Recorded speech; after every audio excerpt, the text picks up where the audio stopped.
ಎಲ್ರಿಗೂ ನಮಸ್ಕಾರ. ಸೊ ಎಲ್ಲರೂ ತುಂಬ ಕಾತುರದಿಂದ ಕಾಯ್ತಾ ಇದ್ದೀರಾ ಒಬ್ಬ ಸೆಲೆಬ್ರಿಟಿಯಿಂದ ಇನ್ನೊಬ್ಬ ಸೆಲೆಬ್ರಿಟಿಗೆ ಚಾಲೆಂಜ್ ಏನು, ದರ್ಶನ್ ಏನು ಚಾಲೆಂಜ್ ಆಗ್ತಾನೆ ಅಂತ.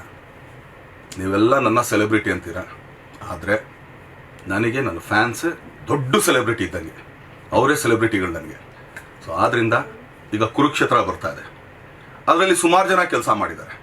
ಅಪ್ಪಾಜಿ ಅವರಾಗಿರ್ಬೋದು, ರವಿ ಸರ್ ಆಗಿರ್ಬೋದು, ಅರ್ಜುನ್ ಸರ್ ಆಗಿರ್ಬೋದು, ಶ್ರೀನಿವಾಸ ಮೂರ್ತಿ ಅವರಾಗಿರ್ಬೋದು, ಆಮೇಲೆ ನಿಖಿಲ್ ಆಗಿರ್ಬೋದು, ತುಂಬ ಜನ ಎಲ್ಲರೂ ಇದ್ದಾರೆ.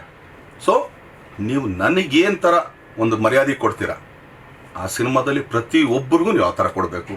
ಫೋಟೋ ಹಾಕಿಲ್ಲ ಅಂತ, ಕಟೌಟ್ ನಿಲ್ಲಿಸಿಲ್ಲ ಅಂತ, ಥಿಯೇಟ್ರಲ್ಲಿ ಕಚ್ಚಾಡಿದೆ, ಗಲಾಟೆ ಮಾಡಿದೆ, ಎಲ್ಲ ಕೂತು. ಯಾಕಂದರೆ ಕುರುಕ್ಷೇತ್ರ ಅಂತ ಸಿನಿಮಾ ಮಾಡೋದೇ ದೊಡ್ಡ ಕಷ್ಟ. ಇವತ್ತು ಮುನಿರತ್ನ ಅವರು ಆ್ಯಕ್ಚುಲಿ ಆ ಸಿನಿಮಾ ಮಾಡಿದ್ದಾರೆ. ಇಲ್ಲಿ ಯಾರಿಗೊಬ್ರಿಗೆ ಇದಾಗಲಿಲ್ಲ, ಯಾರಿಗೊಬ್ರಿಗೆ ಇದು ಮಾಡಲಿಲ್ಲ, ದಯಮಾಡಿ ಅದನ್ನೇನೂ ಮಾಡಿದೆ. ಕೂತ್ಕೊಂಡು ಮನೆ ಮಂದಿಯೆಲ್ಲ ಕೂತ್ಕೊಂಡು ಒಬ್ಬ ದುರ್ಯೋಧನನ್ನು, ಒಬ್ಬ ಅರ್ಜುನನ್ನು, ಒಬ್ಬ ಕರ್ಣನ್ನು, ಇದನ್ನು ಹೇಗೆ ನೋಡ್ತೀರಾ ಅದನ್ನು ನೋಡಿ. ಇದೇ ನಾನು ನಿಮಗೆ ಕೊಡ್ತಾ ಇರೋ ಚಾಲೆಂಜ್. ದಯಮಾಡಿ ಯಾರೂ ಗಲಾಟೆಗಳು ಮಾಡ್ಕೊಳ್ದೆ ತುಂಬ ಪ್ರೀತಿಯಿಂದ ಈ ಸಿನಿಮಾ ನೋಡಬೇಕು ಅಂತ ಕೇಳ್ಕೊಳ್ತೀನಿ.